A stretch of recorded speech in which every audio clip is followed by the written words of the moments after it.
हमारा उसमें ना तो हमको डीए दिया जा रहा है उसमें ऐड करके, ना ही उसमें जो है कोई गारंटी इस तरीके की दी गई है कि जो ओपीएस में जिस तरीके का होता है उस तरीके का इस यूपीएस में ऐसा कुछ है भी नहीं, और इसीलिए हम लोग जो है हूबहू ओपीएस।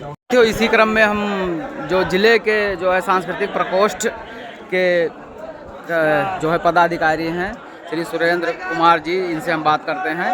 सर, जन सामान्य मुद्दे पे आपका बहुत बहुत स्वागत है। आज एक ऐसा कार्यक्रम है और मतलब कैसा कार्यक्रम है आज, और जो है किस लिए इकट्ठा हुए हैं? रोज रोज आकर के आप लोग आंदोलन करते हैं सर, इससे कुछ हासिल भी हो रहा है क्या?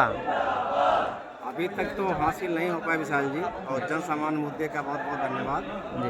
और आज हम लोग एनपीएस और यूपीएस के विरोध में डीएम महोदया के द्वारा प्रधानमंत्री जी को ज्ञापन देने आए हैं जी।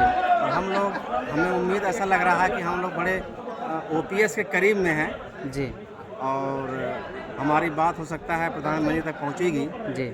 और ये चीज़ केवल गोंडा तक सीमित नहीं है, ये पूरे देश के मुख्यालयों पर आज ऐसा हो रहा है जी। और हमें पूरी उम्मीद है कि प्रधानमंत्री हमारी बात को सुनेंगे और हम अपना तन मन धन के साथ ओपीएस के साथ हैं।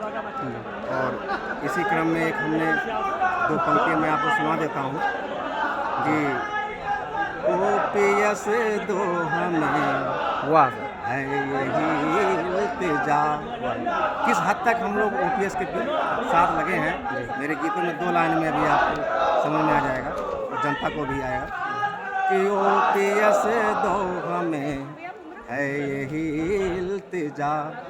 ओपीएस दो हमें, है यही इल्तिजा, वरना होगी हमारी यहीं पर कजा, वरना होगी हमारी यहीं पर कजा।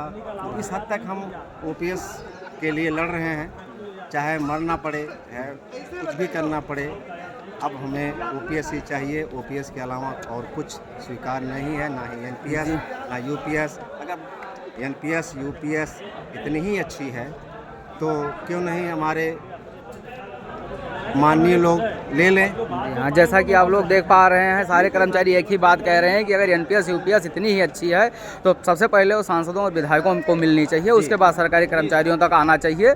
और हम आगे यह बात कहना चाहेंगे कि बहुत बहुत बधाई है आप लोगों को, बहुत बहुत अग्रिम शुभकामनाएं हैं सारे देश के सरकारी कर्मचारियों को, कामगारों को, कि आप लोगों की सरकारी पेंशन पुरानी पेंशन बहाल हो और आप लोगों का बुढ़ापा सुखद हो। बिना पुरानी पेंशन के जी, बिना पुरानी पेंशन के बुढ़ापा जो है बहुत ही एकदम मरने जैसा होगा।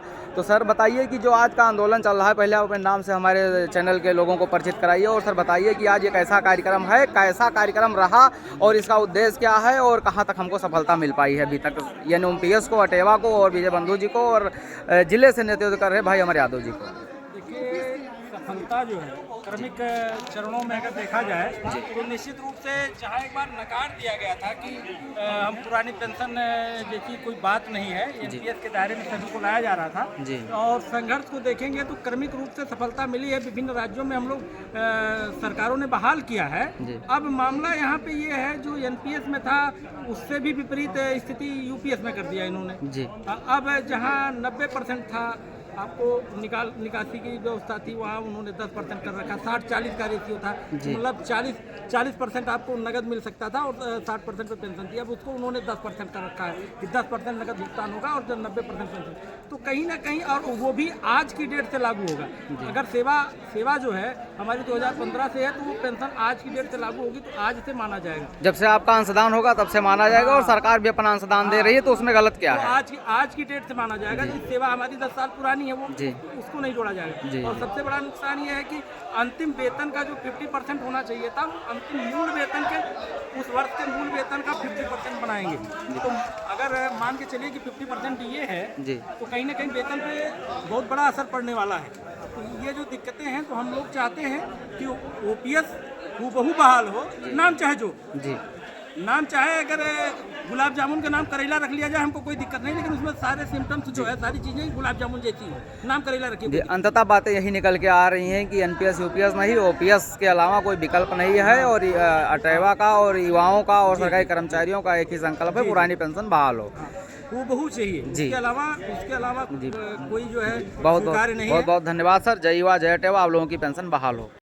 तो इसी बीच में साथियों हमारे बीच में अटेवा के ब्लॉक अध्यक्ष मुजहना ब्लॉक के हमारे साथी हमारे बीच में हैं विशाल वर्मा जी। तो उनसे हम जानना चाहेंगे कि ये भीड़ क्यों एकत्रित है और किस लिए एकत्रित हुई है आज इतनी भारी संख्या में।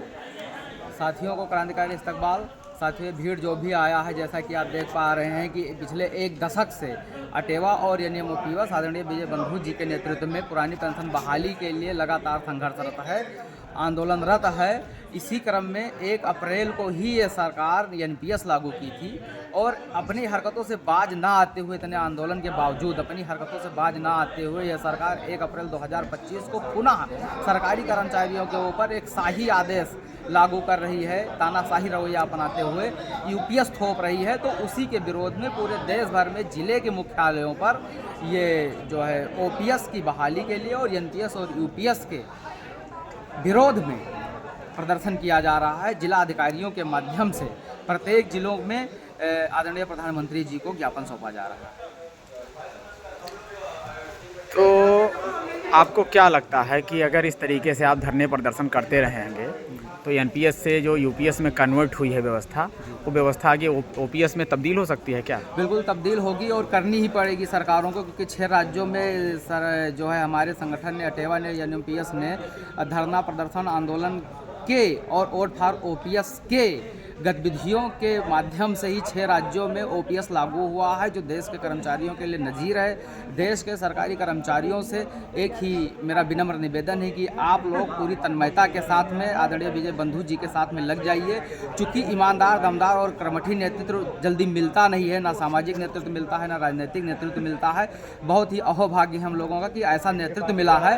तो सारे सरकारी कर्मचारियों से हाथ जोड़कर मेरा विनम्र निवेदन यही है कि आदरणीय विजय बंधु जी के कदम से कदम मिलाकर चलिए, एनएमओपीएस और अटेवा का साथ दीजिए और आपके पेंशन 100 नहीं, 110 नहीं, 200% बहाल होगी। आज ही लिख कर रख लीजिए और यही डबल इंजन की सरकार करके देगी। और सिर्फ इतना ही हम कहना चाहेंगे कि सरकारी कर्मचारियों की तरफ से कि देशभक्ति और मेहनत से ये सरकारी कर्मचारी भागल ना है और डबल इंजन के सरकार तो लेबो 24% अपने सैलरी में वृद्धि, हमका देबो 2% जो है डीए में जो है घटाते वृद्धि, और हमका देबो ओपीएस के नाम पर एनपीएस और यूपीएस, और तो खुद लेबो ओपीएस। हम सरकारी कर्मचारी पागल ना है। जय युवा जय अटेवा।